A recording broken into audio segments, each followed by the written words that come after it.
Le président américain Donald Trump recevra le président égyptien Abdel Fattah al-Sisi le 9 avril. La Maison-Blanche affirme que cette réunion vise à bâtir des relations économiques et militaires ainsi que des opérations de lutte antiterroriste robustes.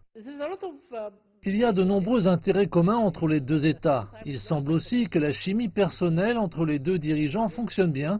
Pour ce qui est du président Trump, qui est connu pour être impulsif et pour prendre des mesures qui ne sont pas totalement prévisibles, aucun dirigeant au monde ne peut s'appuyer longtemps sur une telle relation, ni jamais la considérer comme acquise. L'Égypte tire avantage de cette relation, mais doit aussi travailler dur à la conserver. Les récents développements dans les conflits du Moyen-Orient devraient guider les discussions, particulièrement après la tenue en Tunisie du sommet de la Ligue arabe, qui a clairement rejeté la reconnaissance par les États-Unis de l'annexion israélienne du plateau du Golan suite à la guerre des 6 jours en 1967.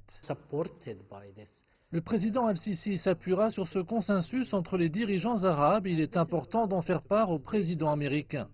Cette visite intervient dans une conjoncture très importante parce que les États-Unis parlent depuis un moment de révéler un nouveau plan de paix pour le Moyen-Orient. Pour être honnête, les gens dans le monde arabe ne sont pas vraiment optimistes au sujet de ce plan. Les signes envoyés jusqu'à présent montrent un soutien américain plus large pour Israël et un déni américain plus grand pour les droits des Arabes et des Palestiniens. L'Égypte continue de jouer un rôle actif dans la résolution des conflits régionaux, tandis que la nouvelle politique américaine au Moyen-Orient exacerbe actuellement les tensions. Al-Sisi souhaite contribuer, ou du moins influencer le soi-disant marché du siècle, dont l'administration Trump prétend qu'il résoudra le conflit israélo-arabe avant que ce plan ne soit finalisé.